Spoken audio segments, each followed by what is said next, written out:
mountain in the heart of East Africa, where the sun kisses the hills of Rwanda and the winds whisper through banana groves.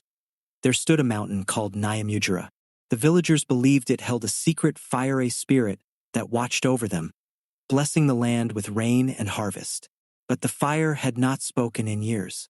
In the village of Ibuka, a girl named Zahara lived with her grandmother, Mama Nyana, a respected herbalist. Zahara was curious, bold, and often wandered beyond the cassava fields, asking questions the elders preferred to leave unanswered.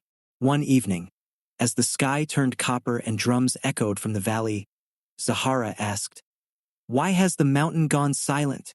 Mama Nyana stirred her pot of herbs and replied, "Because we stopped listening." Zahara didn't understand. "How do you listen to a mountain?" Mama Nyana smiled. "With your heart and your courage." That night, Zahara dreamed of Nyamujara glowing red, its peak pulsing like a heartbeat. A voice called to her, "Come, the fire waits." She woke with a start.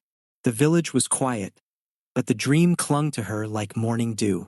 The next day, Zahara packed a calabash of water, a pouch of dried plantains, and her grandmother's walking stick. She told no one. She walked past the millet fields, past the river where children bathed, and into the forest that wrapped around the mountain's base. Birds sang above, monkeys chattered, but Zahara kept walking. As she climbed, the air grew cooler. Mist curled around her feet. She reached a cave carved into the mountain's side, its entrance shaped like a lion's mouth. Inside, the walls shimmered with ancient drawings, hunters, dancers, drums, and flames. Suddenly, a voice echoed, "Why have you come?" Zahara stood tall. "To awaken the fire." A figure emerged from the shadows. It was neither man nor beast, but something in between, tall, cloaked in smoke, eyes glowing like embers. "You are young," it said. "Why should the fire answer you?" Zahara stepped forward. "Because my people have forgotten. They fight over land, over water. They forget the songs, the stories, the unity." The spirit studied her. "And what will you give in return?" Zahara thought of her grandmother, of the village children, of the dry fields. She knelt and placed her pouch of plantains and calabash before the spirit. "I offer what I have, and my voice." The spirit raised its hand. The cave trembled. Flames danced along the walls, illuminating symbols Zahara had never seen: spirals, stars, and a drum with a crack down its center. "The drum of unity," the spirit said. "It was broken when greed entered the land. If you can mend it, the fire will return." "The drum of unity," the spirit said. "It was broken when greed entered the land. If you can mend it, the fire will return." "How?" Zahara asked. "Find the three pieces: truth, compassion, and sacrifice. Only then will the drums sing." Zahara bowed. "I will try." The spirit vanished.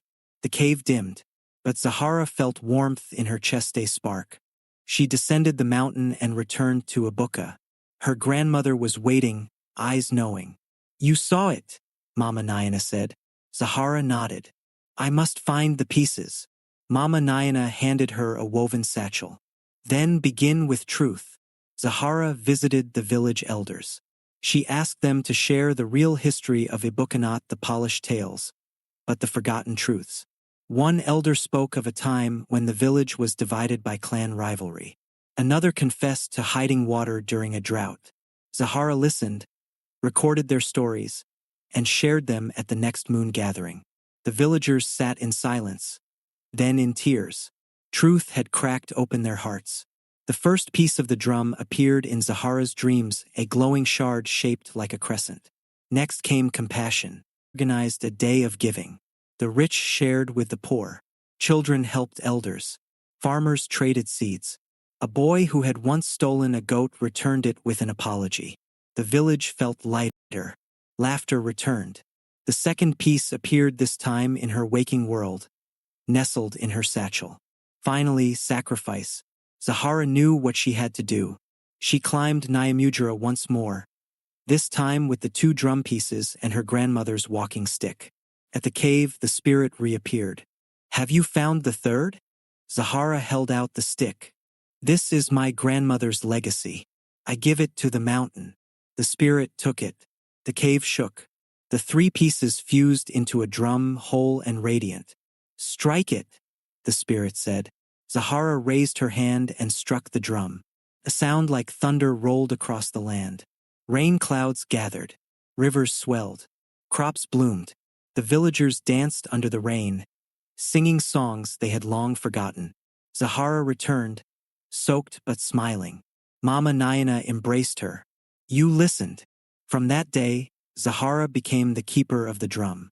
And every season, she climbed Nyamudra to remind the fire that the village still listened with truth, compassion, and sacrifice.